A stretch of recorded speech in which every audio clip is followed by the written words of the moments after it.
Welcome to my kitchen and a new episode of What's for Dinner. Tonight we're going to make a slow cooker cube steak with onions and mushrooms. It'll be in a light gravy. It's going to be really easy, and in the end of the day it's going to be really delicious. We're going to serve this with some steamed vegetables and some mashed potatoes. It'll be a really hearty meal that you can throw together. Tonight is a Sunday for us, but this would be just as easy to throw together on a weekday and do it before you go to work. There's no pre-cooking, there's no browning involved, and it's really easy. You're going to love it. Let's see how we do this.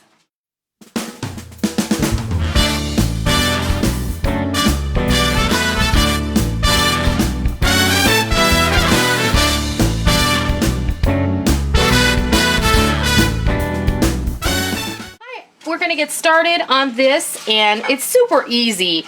This is a no-brainer slow cooker meal. Anybody can make this. There's nothing special involved.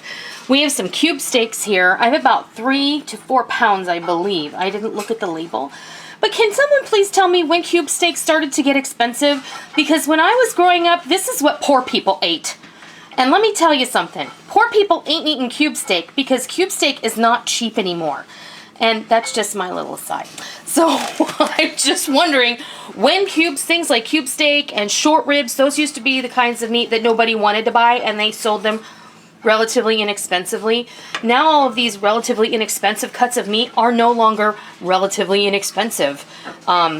Anyway, we have some cube steak. We have some onions. I have about 1.5 medium-sized onions. I have about 1 pound of sliced button mushrooms. I have 4 cups of beef stock, and I have about 2 tablespoons of Worcestershire. And then what we're going to do, and we're going to get started, is I'm going to move this out of the way just for a moment and try not to spill that. In this bag, I have about 1 cup of all-purpose flour, and I have about 1 tablespoon of herbs de Provence, and about a teaspoon of crazy salt, and about 1 teaspoon of my steak seasoning. And I have a video on how I make that. I'll put a link in the information box.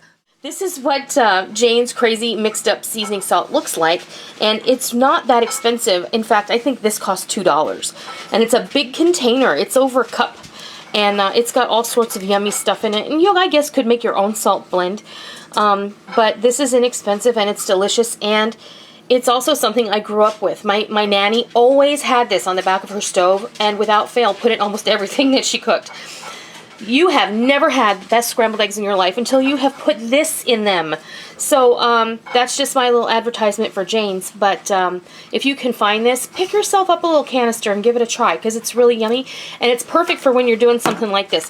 Because when you're seasoning flour, you can just sprinkle some in there, and you don't have to think about anything else.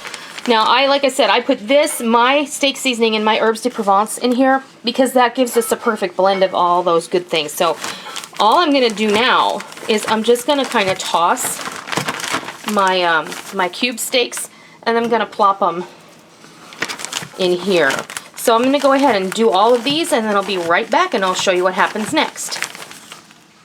So we've got our floured cube steaks in here, and that's as easy as it gets. The rest is just chop and drop. Extreme close-up. Extreme close-up.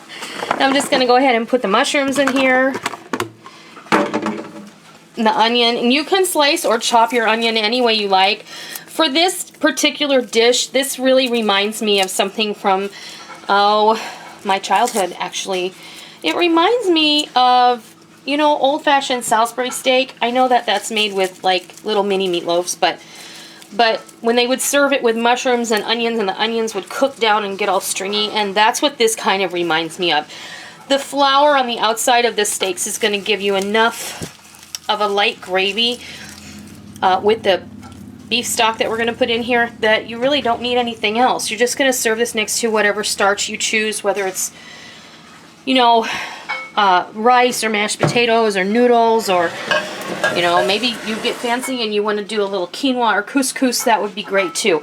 I have 4 cups of beef stock here that I have kind of warmed up in the microwave a little bit. And I also have 2 tablespoons of Worcestershire. You can adjust that to your personal taste. I know some people don't really care for that bold flavor of the Worcestershire too much. You can also put a squeeze of ketchup in here if you like. It'll give it a little bit of brightness, and I might go ahead and do that, but maybe later after it's a little bit hot. So I'm just going to pour this right over. Whoops. little egg. Bless you, honey. I felt that coming. Okay, and what we're gonna do now is I'm gonna put the cover on this. I'm gonna put it in the crock pot in the slow cooker sleeve, and I'm gonna put it on high for 3 hours, and then I'm gonna turn it down to low for maybe 2 more hours. And then we're gonna test it. We're gonna come back. We're gonna fix you a plate of delicious slow cooker cube steak with onions and mushrooms. Yeah, thank you. And there you have it. It cooked all day. We put this in around 11 o'clock this morning, and it is now just after 6, and we're sitting down to it. Now, I will say that we put this on high for a couple of hours, and then we immediately turned it on warm because the meat was nice and soft, and we held it there until we were ready to eat. And the steaks stayed together. You can see they stayed together, but they're fork tender. And they're really delicious, aren't they, honey? Yes, they are. Why don't you go ahead and tell the people? Then they are cube steaks, you know, don't get me wrong. But like I said, for a really delicious dinner, you can't beat this. Is a lovely meal that's perfect for any night of the week. So, we're serving this up with some rice tonight and some steamed broccoli, but you can serve it with any starch that you want on the side. You do what you like. I hope that you give this slow cooker cube steak with onions and mushrooms a try, and I hope that you love it. And until next time, happy eating! Thank you for joining me in my kitchen today. I hope you liked what you watched today, and I hope that you try it, and I hope that you love it. If you like what you saw, please consider hitting the thumbs up button and giving me a positive rating. And also, make sure that you hit the subscribe button if you're already not a subscriber so that you don't miss out on any of the fun we have here in our kitchen every single day. You can also follow me on Facebook and Twitter and Pinterest and Instagram and Google Plus and Blogger. I have a blog over there, and you can take a look at that. You can subscribe to that feed as well. And don't forget that every recipe that you see me do here on YouTube, with the exception of a few earlier ones, you can access all of the recipes over on my website, noreenskitchen.com, where you will find printer-friendly versions of those recipes so you can print them out and keep them for your own. So, I hope that you enjoyed it. I'm really glad that you're here. Thank you for stopping by. Don't forget to come by tomorrow. Until next time, happy eating!